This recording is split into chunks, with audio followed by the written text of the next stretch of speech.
السلام علیکم محترم ساتھیوں، فیس بک پر انسان بے شمار دوستیاں کرتا ہے لیکن ایک شریف لڑکے کو اس کی محبوبہ نے اتنا بڑا دھوکہ دیا کہ وہ اس سے شدید نفرت کرنے لگا۔ وجہ کیا ہے؟ آخر تک آپ کو یہ کہانی مکمل سننی ہے۔ سنسنی خیز کہانی کو سننے سے پہلے ہمارے چینل سیدہ وائس کو سبسکرائب بھی کیجیے اور اس کے ساتھ ہی بیل آئیکن کو پریس کریں۔ آپ سب کی بہت مشکور ہوں۔ آپ ہماری کہانیوں کو پسند بھی کرتے ہیں اور شیئر بھی کرتے ہیں۔ سچ تو یہ ہے کہ وہ مقام جنت سے کم خوبصورت نہیں تھا۔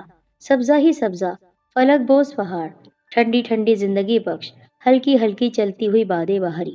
یوں محسوس ہو رہا تھا جیسے ہم غم، رنج و الم، پریشانیوں اور دکھوں سے عبارت زندگی کی تلخیوں سے نکل آئے ہوں اور اب ایسی زندگی کی شروعات کر رہے ہوں جس میں فقر و فاقہ کی قطعاً کوئی گنجائش نہ ہو۔ ایسی آئیڈیل زندگی کا کوئی تصور تو کر سکتا ہے، مگر شاید زندگی میں ایسی زندگی کسی کو میسر کبھی نہیں رہی ہے اور نہ ہی کبھی میسر آ سکے۔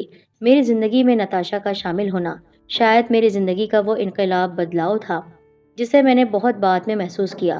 نتاشا ایک بڑے باپ کی بڑے دل والی لڑکی تھی۔ ہماری ملاقات اتفاقیہ ہوئی تھی۔ عموماً 10 بجے دبئی سے آنے والی فلائٹ میں سواریوں کو لینے کے لیے ان کے رشتہ دار ضرور آتے اور ہم جیسے ٹیکسی ڈرائیوروں کے لیے چند سواریاں ہی بچتی ہیں۔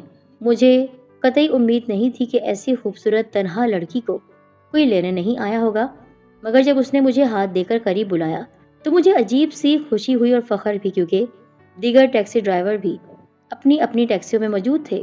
میں فوراً گاڑی اس کے قریب لے گیا اور تیزی سے اتر کر اس کے لیے دروازہ کھولا۔ سواری جس کا نام نتاشا مجھے بعد میں معلوم ہوا تھا، اس کے پاس کوئی خاص سامان نہیں تھا، صرف ایک چھوٹا سا بریف کیس اور ایک بڑا سا پرس تھا۔ اس کے پچھلی سیٹ پر بیٹھتے ہی خوشبوؤں کا ایک ایسا خوشگوار جھونکا گاڑی میں داخل ہوا جیسے ساری بہاروں کی خوشبوؤں کے جھونکے میری گاڑی میں اتر آئے ہوں۔ گاڑی کے مہک اٹھنے کے احساس کے ساتھ ہی مجھے ایسا محسوس ہوا جیسے میری تقدیر ہی بدل گئی ہو۔ میں خاموشی سے منتظر تھا کہ سواری کہاں چلنے کے بعد میں حکم دیتی ہے، لیکن نتاشا نے کہا چلیے۔ میں نے گاڑی آہستہ آہستہ چلانی شروع کی۔ ایئرپورٹ سے جیسے ہی گاڑی باہر نکلی اس نے کہا سیدھی طرف کو مڑ جائیں، پھر الٹی، پھر سیدھی کا ایسا چکر چلا کہ ہر موڑ پر مجھے مڑنا ہی پڑ رہا تھا۔ نتاشا نے کرائے کے بارے میں کچھ بھی طے نہیں کیا تھا اور نہ ہی اس نے منزل بتائی تھی، بلکہ وہ مسلسل ہدایت دے رہی تھی کہ اب دائیں مڑیں یا بائیں مڑیں۔ میں کئی سال سے اس جگہ ٹیکسی چلا رہا ہوں، کافی حد تک معلومات ہے ہر علاقے کی۔ نتاشا خاموش تھی، صرف کسی موڑ پر مجھے بائیں یا دائیں مڑنے کی ہدایت کرتی۔ ایک بار جب گاڑی ایک گلی میں داخل ہوئی تو ایک دم نتاشا نے کہا گاڑی آہستہ کر لیں اور سامنے کھلے ہوئے گیٹ کے اندر لے چلیں۔ میں گاڑی اندر لے گیا۔ مجھے بالکل اندازہ نہیں تھا کہ میں کس جگہ ہوں اور یہ کون سی جگہ ہے اور یہ کوٹھی کس کی ہے۔ کوٹھی کوئی 10 مرلے پر مشتمل تھی۔ نتاشا نے گاڑی سے اترتے ہوئے نیچے آ کر مجھے کہا نیچے آ جائیے، گھبرائیں نہیں، میں آپ کو کچھ نہیں کہوں گی۔ سچ پوچھیے تو اس وقت بہت ہی زیادہ گھبرا رہا تھا میں، اور خود کو کسی ایسے لوگوں کے درمیان محسوس کر رہا تھا جنہوں نے مجھے جکڑ لیا ہو یا مجھے اغوا کر لیا ہو، جو ٹیکسی ڈرائیور کو کسی تنہا مکان میں لے جا کر لوٹ لیتے ہیں اور گاڑی بھی چھین لیتے ہیں، بلکہ بعض کی تو لاشیں بھی نہیں ملتی، اگر کسی کی لاش ملتی بھی ہے تو کسی بند بوری میں۔ بہرحال میں نے ڈرتے ڈرتے کہا میم، آپ کی منزل آ گئی ہے، مجھے کرایہ ادا کیجیے اور جانے دیجیے۔ لیکن نتاشا نے کہا سلمان، گاڑی سے اتر آئے اور اندر چلیں۔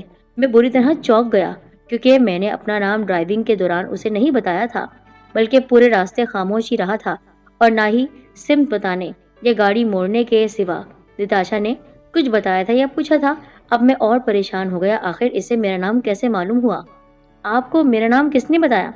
میرے منہ سے نکلے ہوئے الفاظ سن کر وہ کھلکھلا کر ہنس دی۔ اس نے کہا پہلے ڈرائنگ روم میں آ جاؤ، پھر تمہیں بتاتی ہوں۔ میں ہچکچاتا ہوا ڈرائنگ روم میں داخل ہوا۔